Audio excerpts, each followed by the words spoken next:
در روز شنبه 10 فوریه 2018 خانمی به اسم فرناندا وعده غذایی ساده‌ای که توسط مادرش پائولو آماده شده بود رو خورد و از خونه بیرون رفت. تصاویری که روی صفحه می‌بینید آخرین تصاویریه که از اون موجوده و این پرونده‌ایه که آدمای زیادی رو توی شیلی درگیر خودش کرده. فرناندا میسیل زنی ریزنقش بود که گفته میشه قدش کمتر از 5 فوت یعنی حدوداً 152 سانت بود. اما چیزی که ناپدید شدنش رو بسیار شوکه کننده کرد این بود که اون توی اون زمان 32 هفته یا 7 ماهه باردار بود. و عجیب‌تر این که اون هیچ نشونه‌ای از قصد ترک خونه یا فرار نشون نداده بود. در واقع اون یه دوست پسر مهربون داشت که مورد تایید خانواده‌اش بود. اونا حتی برنامه‌ریزی کرده بودن تا به خونه جدیدی که با هم تهیه کرده بودن نقل مکان کنن. برگردیم به روزی که فرناندا ناپدید شد. زمانی که داشت آخرین وعده غذاییش رو میخورد، مادرش متوجه شد که اون متفاوت از همیشه به نظر میرسه و به طور عجیبی ساکته. پائولو حتی بعدها یادآوری کرد که فرناندا مثل همیشه با خواهر برادر کوچیکترش شوخی و یا صحبتی نکرد. من غذا رو کشیدم و اون در سکوت کامل غذاش رو خورد. در ساعت 5:29 بعد از ظهر فرناندا محل سکونتش در خیابان پونتیاگو رو ترک کرد و فقط کلیدها و موبایلش رو با خودش برد. اون تقاطع رو به سمت جاده لالایما رفت، مسیری که قبلا بارها اون رو پیاده روی کرده بود، اما این بار هرگز برگشتی نداشت. پائولو ساعتها با نگرانی منتظر بود که دخترش برگرده. تماس‌ها به تلفن همراه فرناندا مستقیما به پیغام صوتی میرفت. انگار که تلفن همراهش خاموش شده بود. روز بعد 11 فوریه پائولو و شریک زندگی فرناندا یعنی لوئیس پیترسن که پدر فرزند در حال تولد اون بود، ناپدید شدنش رو به اداره پلیس گزارش دادن. نیروهای پلیس شیلی تحقیقات خودشون رو شروع کردن، اما با این حال به دلیل عدم وجود نشانه‌هایی از قتل نیروهای PDI یا همون نیروهای پلیس تخصصی شیلی که مسئول تحقیق و رسیدگی به جرایم پیچیده‌تر هستند، هنوز وارد ماجرا نشده بودند. پلیس ملی شیلی پوستر فرد گم شده رو در کل شهر پخش کردند، اطلاعاتی رو توی شبکه‌های اجتماعی به اشتراک گذاشتن و از اهالی محلی هم شروع به پرسجو کردن. تنها سرنخ اونها به نظر می رسید فیلم‌های نظارتی بودن که نشون میداد فرناندا ساعت 5:29 بعد از ظهر از خیابان پونتیاگو عبور می‌کرد. اما چیزی که عجیبه اینه که هیچ دوربین دیگه‌ای توی اون اطراف اون رو پیدا نکرده بود. فقط یکی از همسایه‌ها به اسم اورتیگا مینیو ادعا کرد که اون رو دیده که به سمت کوههای آندیس میره. با وجود این تلاش‌ها هیچ سرنخ دیگه‌ای پیدا نشد. فرناندا هیچ فعالیتی توی شبکه‌های مجازی، هیچ تراکنش مالی نداشت. روزها، هفته‌ها و ماه‌ها می‌گذشت و به تاریخ زایمان فرناندا نزدیک می‌شدند و همین خیلی بیشتر باعث نگرانی و ناراحتی اونها می‌شد. اما خانواده‌اش تسلیم نشدن و مصمم بودن که دخترشون رو پیدا کنن و بفهمن که چی شده. برای درک ناپدید شدن فرناندا بررسی زندگیش، اینکه کی بود، چی کاره بود، با کیا در ارتباط بود، اهمیت زیادی داره. پس قبل از هر چیزی بریم که با خود فرناندا آشنا بشیم دوستان.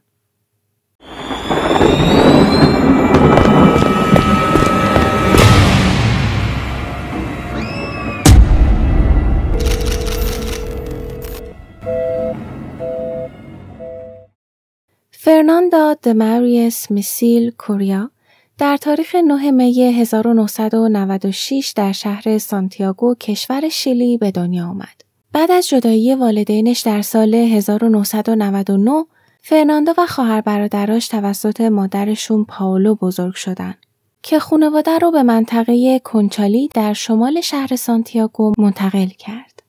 اوایل فرناندا به خوبی با تغییرات سازگار شد. اون توی مدرسه عملکرد خوبی داشت، شخصیت شادی داشت و همچنین با پدرش در ارتباط بود. با این حال زمانی که وارد دوره نوجوانی شد، رفتارها شروع به تغییر کرد. نمراتش افت پیدا کرد و عصبانیتش زیاد شده بود. به طوری که بارها با همکلاسی‌ها، خواهر برادر و حتی مادرش دچار درگیری می‌شد. پائولو از مشاورای مدرسه کمک خواست و در سال 2017 فرناندا به یک مؤسسه‌ای برای حمایت و نگهداری از نوجوانایی که در معرض خطرات اجتماعی، روانی یا رفتاری قرار دارند فرستاده شد. اما این اتفاق هم بی‌اثر بود. چون که فرناندا گاهی اوقات شب‌ها تا دیر وقت بیرون میموند و گاهی اوقات اصلا به خونه بر نمیگشت. پلیس اغلب اون رو کنار نوجوانایی پیدا میکرد که همه تحت تاثیر یا در ارتباط با مواد مخدر بودن و خود فرناندا هم به تدریج وارد دنیای مواد مخدر شده بود. اگرچه فرناندا همراه مادر و خواهر برادرش زندگی میکرد، اما از لحاظ احساسی از اونها فاصله گرفته بود. اون بیشتر روز رو به خواب میگذروند و فقط برای دیدن دوستاش یا مصرف مواد مخدر از خونه خارج میشد. و عملکرد تحصیلیش هم مدام در حال افت بود، به طوری که مجبور شد حتی 1 سال تحصیلی رو تکرار بکنه. تا اینکه در تاریخ 2 جولای 2012 پدر فرناندا به طور ناگهانی به دلیل سکته مغزی از دنیا رفت. فرناندا که از مرگ پدرش حسابی داغون شده بود، با یک تتو به اسم پدرش به اون ادای احترام کرد، اما مرگ پدرش باعث تشدید سقوط اون به سمت رفتارهای مخرب شده بود. تلاش‌های خانواده برای مداخله منجر به درگیری‌های بدتری می‌شد. اون مقدار زیادی الکل مصرف می‌کرد، شب‌ها بیرون خونه می‌موند و اغلب به خونه بر نمی‌گشت. حتی به سختی تونست از دبیرستان فارغ التحصیل بشه، اما تونست شغلی به عنوان مهماندار توی یک کلاب شبانه پیدا کنه. و این محیط فقط عادتهای ناسالم اون رو تقویت می‌کرد. اون درگیر روابط ناپایدار زیادی شده بود و سقوطش همچنان ادامه داشت تا روزی که با لوئیس پیترسن، یک راننده تاکسی 36 ساله آشنا شد. اون به نظر می رسید که واقعا به فرناندا اهمیت میده. اون حتی اعتماد مادر فرناندا رو هم جلب کرده بود. به خونه‌شون هم رفت و آمد داشت و حالا فرناندا نشانه‌هایی از بهبود داشت نشون میداد. اون مصرف مواد مخدر رو کنار گذاشت و رابطش با لوئیس هرچند گاهی با درام‌هایی همراه بود، اما حداقل پایدار به نظر می رسید. فرناندا در نهایت شغل خودش رو توی کلاب ترک کرد و به عنوان پیشخدمت توی یک رستوران محلی مشغول به کار شد. این شغل محیط کاری سالمتری رو برای اون فراهم کرد، اما وقتی که کارفرماش متوجه شد که اون بار داره، اون رو اخراج کرد. اما این بار به جای اینکه به سمت سقوط بره، فرناندا یک اقدام قانونی انجام داد و بعد از شکایت به اداره کار با موفقیت تونست که به موقعیت شغلی خودش برگرده. و حالا در زمان ناپدید شدنش، فرناندا مسیر طولانی رو از گذشته پر آشوب خودش طی کرده بود و حالا مصمم بود تا آینده بهتری رو برای خودش و دختر بچه‌ای توی شکمش بسازه. تقریباً 1 ماه بدون هیچ پیشرفتی گذشت تا اینکه در تاریخ 5 مارس 2018 خانواده فرناندا انقدر ناامید شده بودند که شکایت رسمی علیه پلیس ملی شیلی ارائه دادند. و این موضوع باعث شد که PDI مسئولیت تحقیقات رو به عهده بگیره و همونطوری که گفتیم PDI به خاطر تخصصش توی پرونده‌های جنایی شناخته میشه و اونها هیچ زمانی رو هدر ندادن تا به نظریه‌های مختلفی که به ناپدید شدن فرناندا کمک میکرد برسن. در قدم اول اونا بررسی کردن که آیا ممکنه فرناندا فرار کرده باشه؟ احتمالاً بعد از یک بحث داغ با لوئیس یا ارتباط با یک معشوقه دیگه، که این نظریه توی رسانه‌ها خیلی سر و صدا به پا کرد، چون یک زوجی که در حال گذراندن تعطیلاتشون توی سان کارلوس آرژانتین بودن، ادعا کردن که زنی شبیه به فرناندا رو دیدن که به نظر می‌رسید عمل جراحی زیبایی انجام داده. پائولو که حالا به شدت دنبال پاسخ بود به آرژانتین سفر کرد، اما بعد از جستجوهای زیاد با قاطعیت نظریه فرار رو رد کرد و تأکید کرد که فرناندا به سادگی نمیتونست فرار کنه و تمام وسایلش رو خونه جا بذاره. به علاوه فرناندا به شدت منتظر بود که به خونه‌ای که لوئیس برای خانواده در حال رشدشون میساخت اسباب کشی کنه. نظریه بعدی که بررسی شد نظریه مواد مخدر بود، اینکه آیا گذشته فرناندا ربطی به ناپدید شدنش داره یا نه. اگرچه فرناندا اون زندگی رو ترک کرده بود، اما شایعاتی به گوش می رسید که اون با یک توزیع کننده مواد مخدر شناخته شده به اسم الکساندر آیوتزن و دوست دخترش ماریا آرایا دیده شده بود. روز قبل از غیب شدن شاهدها اعلام کردند که اون در حال حمل یک بسته بوده و احتمالاً به خاطر همین این نظریه مطرح شده. با این حال هم آیوتزن و هم دوست دخترش با ارائه یک سری مدارک از لیست مظنون‌ها خارج شدند.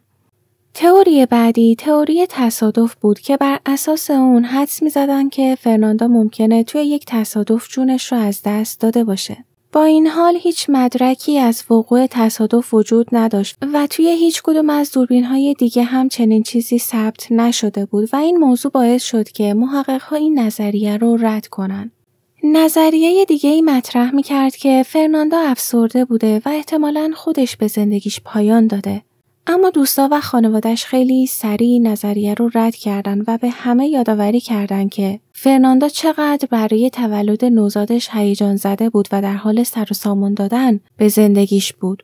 نظریه بعدی این بود که ممکنه فرناندا دزدیده شده باشه، اما هیچ وقت کسی برای باجگیری تماسی نگرفته بود و هیچ مدرک فیزیکی دیگه‌ای هم وجود نداشت که این سناریو رو تایید کنه.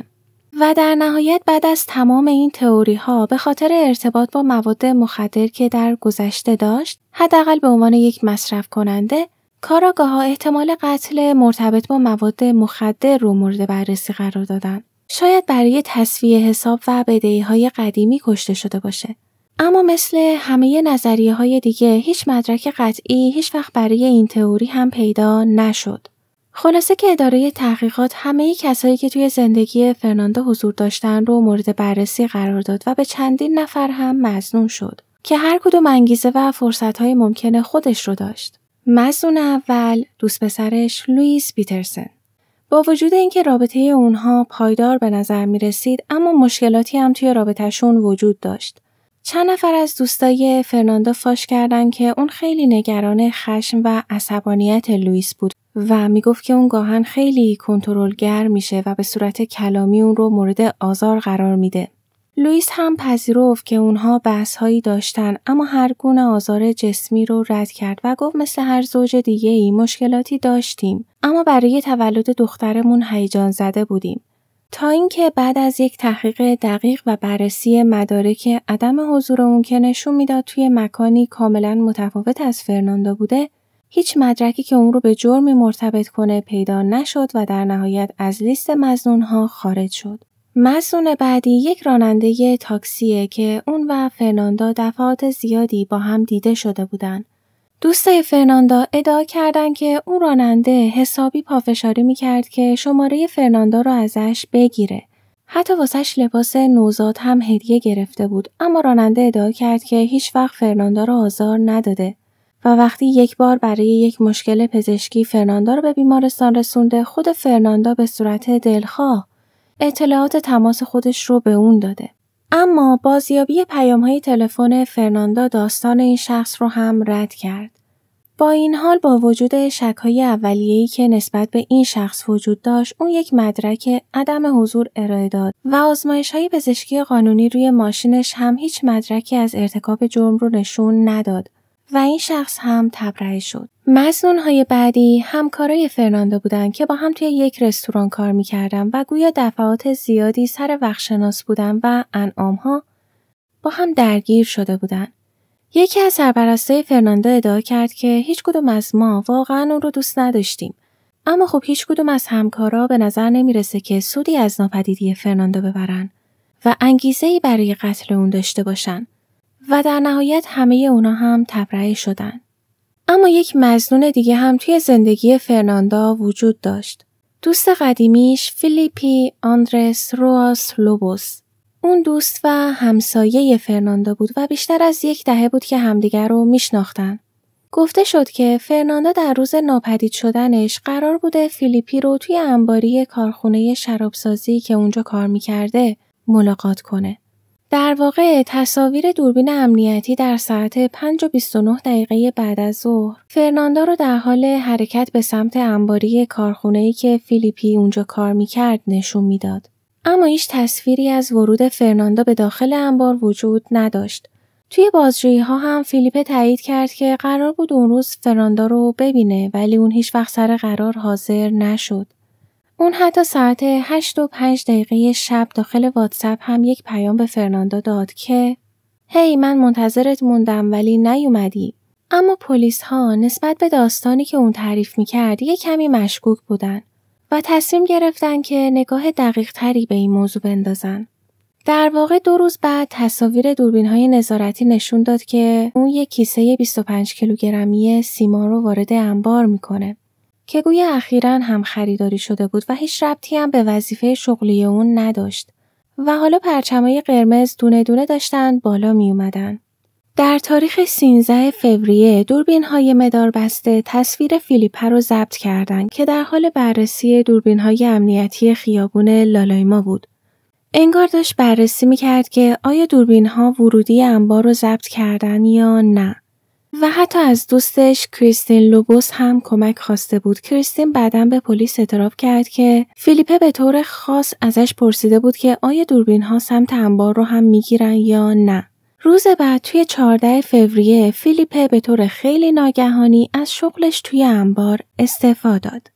و این خیلی عجیب بود چون زمانی که برای شغلش درخواست داده بود به کارفرماش اطمینان داده بود که حداقل برای 1 سال میخواد که توی این موقعیت شغلی بمونه.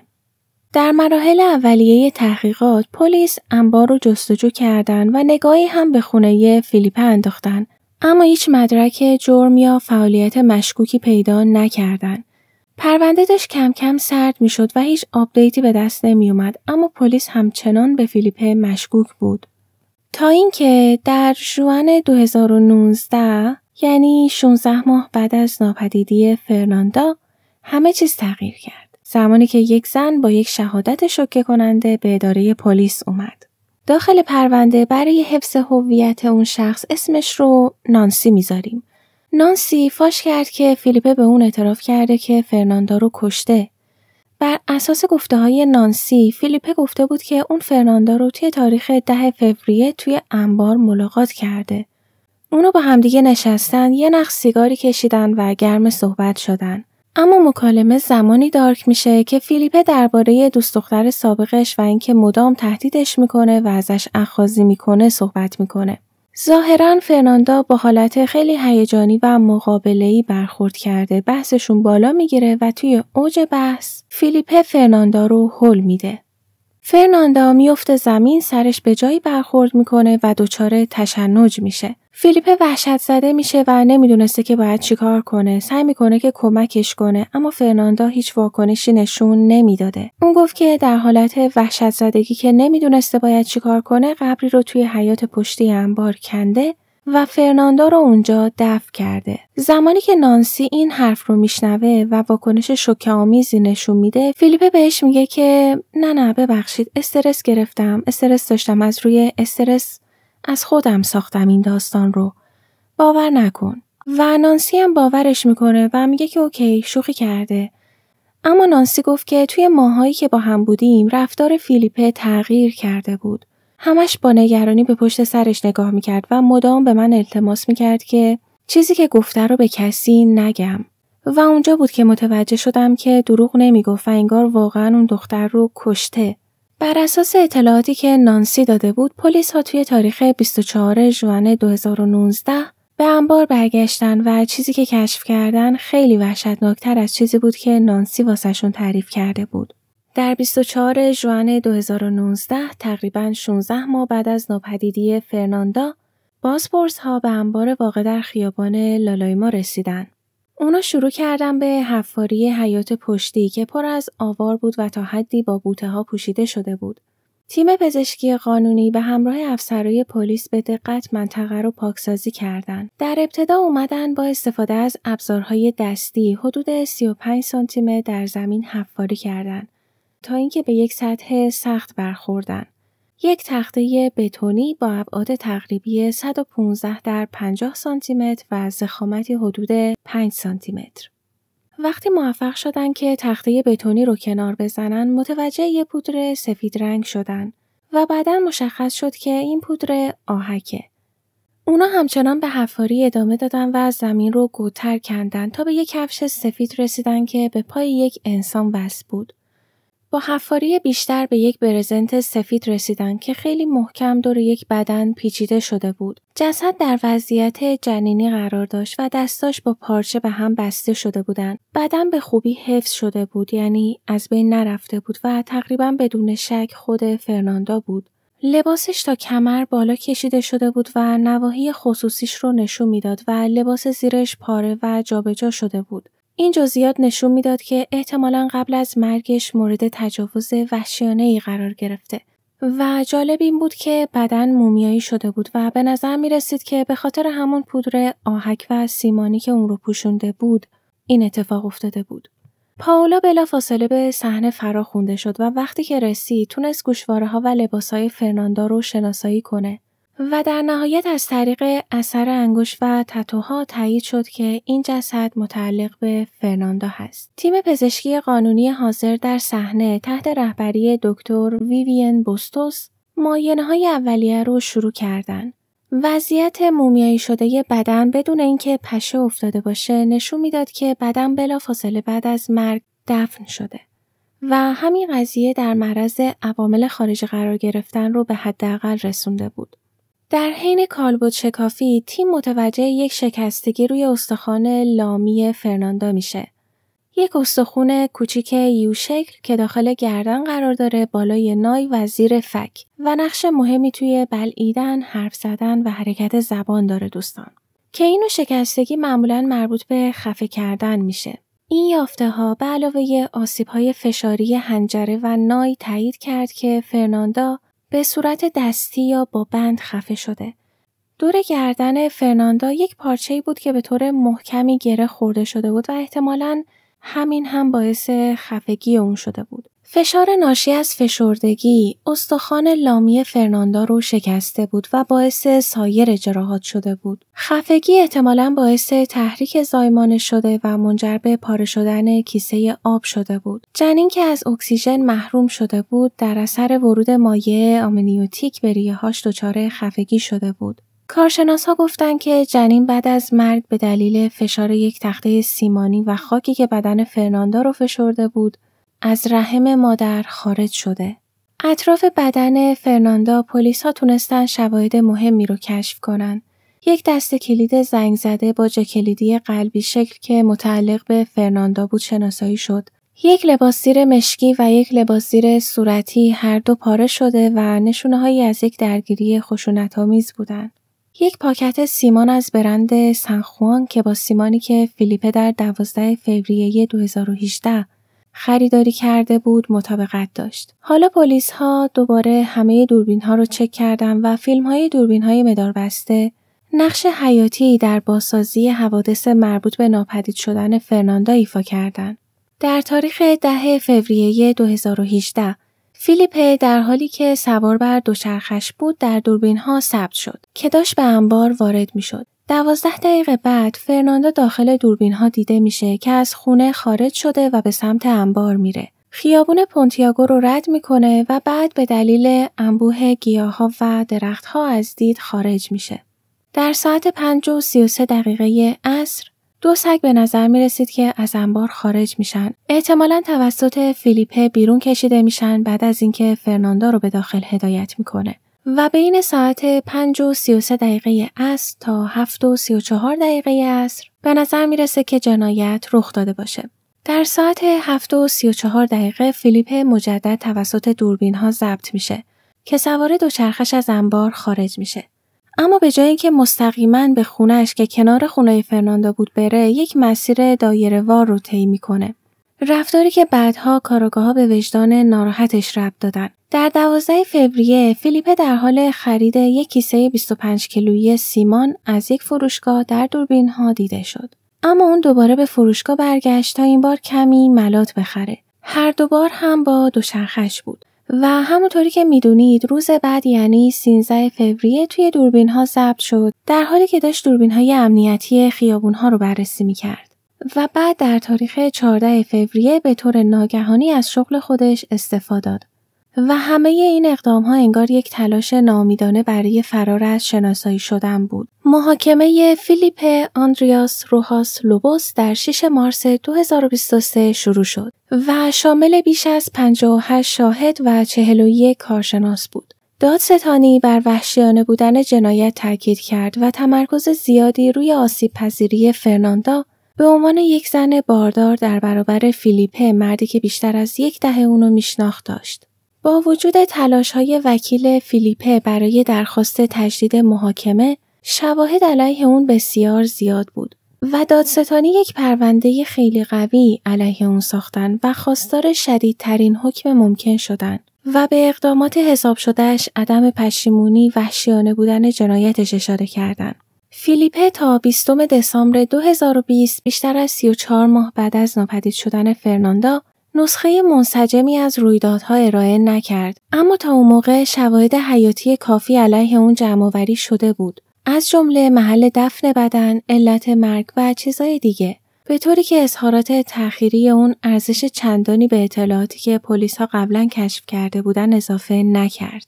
بنابراین طبق صحبت شاهدها، یعنی سزار گونزالز صاحب انبار و کریستین ریورا مدیر اون، فیلیپه تنها کسی بود که توی تاریخ 10 فوریه به انبار دسترسی داشت. هر دوی شاهدها در تعطیلات بودند و فیلیپه کلیدهای انبار رو برای انجام برخی کارهای جزئی و همچنین نگهداری از سگ‌ها در اختیار داشت. فرناندا همچنین به دوست نزدیکش نیکولاس گفته بود که قراره به انبار بره تا با دوستش فیلیپه ملاقات کنه و وضعیت بدن فرناندا همداسان وحشتناکی رو نشون میداد. با توجه به وضعیتی که داشت، لباسش بالا رفته بود، اندامهای خصوصیش پیدا بود و زیرپوشش پاره بود و نشونه‌هایی از خشونت جنسی هم وجود داشت. معلوم بود که اتفاقای خیلی بدتری نسبت به چیزی که فیلیپه حتی به نانسی گفته رخ داده. پس فیلیپه مدام به مقام‌های قضایی هم دروغ گفته بود.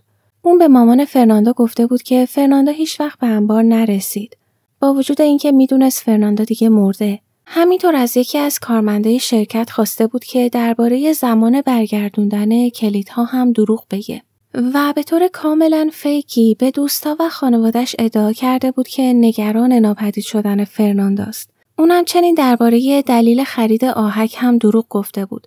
ادعا کرده بود که رئیسش ازش خواسته تا برای رنگ کردن یک قسمتی از انبار آهک بخره که این هم البته حقیقت نداشت. در مورد نحوه مرگ فرناندا هم به نانسی دروغ گفته بود که سرش خورد جایی و تصادفی مرد. همچنین شواهدی وجود داره که نشون میده اون سعی کرده شاهدها رو دستکاری ذهنی کنه. مثلا از نانسی خواسته بود که درباره جسد فرناندا به پلیس دروغ بگه، چیزی که در چندین فایل صوتی مشخص شده بود. و بعد از همه اینا رفتار اون بعد از جنایت بود. در تاریخ 12 فوریه با رئیسش کریستین تماس میگیره و ازش اجازه میگیره که بره بیرون و دنبال فرناندا بگرده.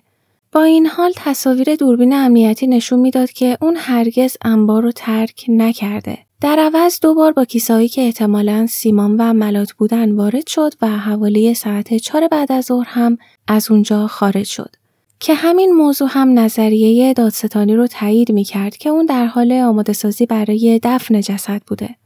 در طول تحقیقات فیلیپه کاملا بی‌احساس و بدون هیچگونه پشیمانی یا همدلی رفتار میکرد. شاهدها اونو یه فرد خیلی سرد و کسی که سعی میکنه مدام دستکاری ذهنی کنه توصیف میکردن. دادستانی بیان کرد که فیلیپه یک روانپریش خودشیفته است و خیلی بی اهمیت نسبت به کارایی که کرده. بر اساس ماه‌ها تحقیق، دادستانی تصویر وحشتناکی از ساعتهای پایانی زندگی فرناندا ارائه داد.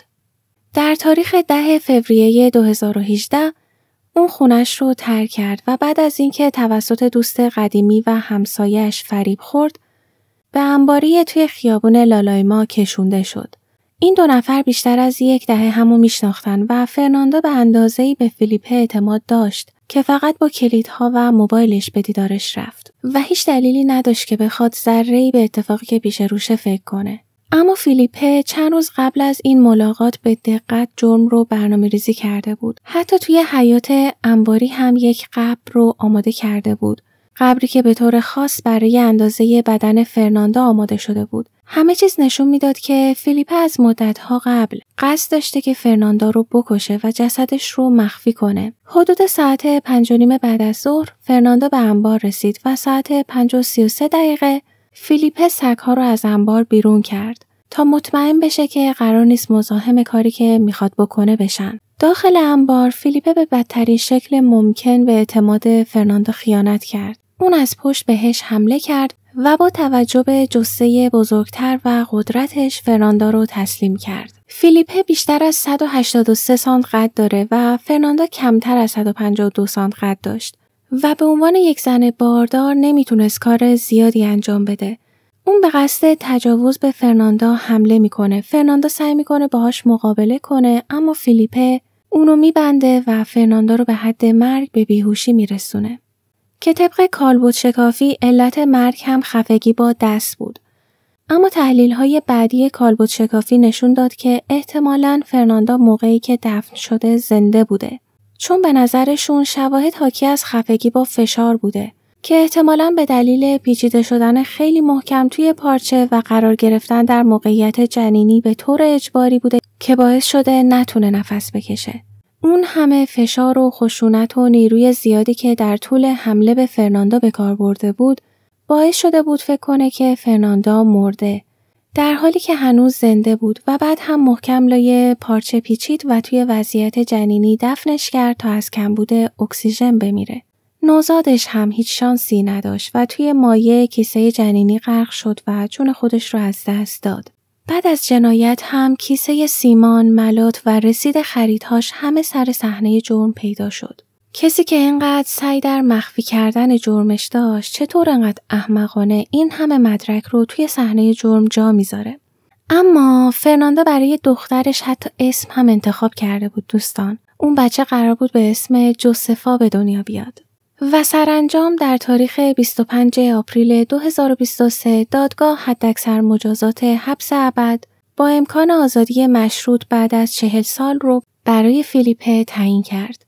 و این بود پایان پرونده تلخ فرناندا میسیل، دختری که با رویای مادر شدن قربانی اعتمادش شد. ممنونم که همراه من بودید در روایت این پرونده. خوشحال میشم که نظراتتون رو توی کامنت ها بخونم. من مریم هستم و تا پرونده بعدی مراقب خودتون و عزیزانتون باشید.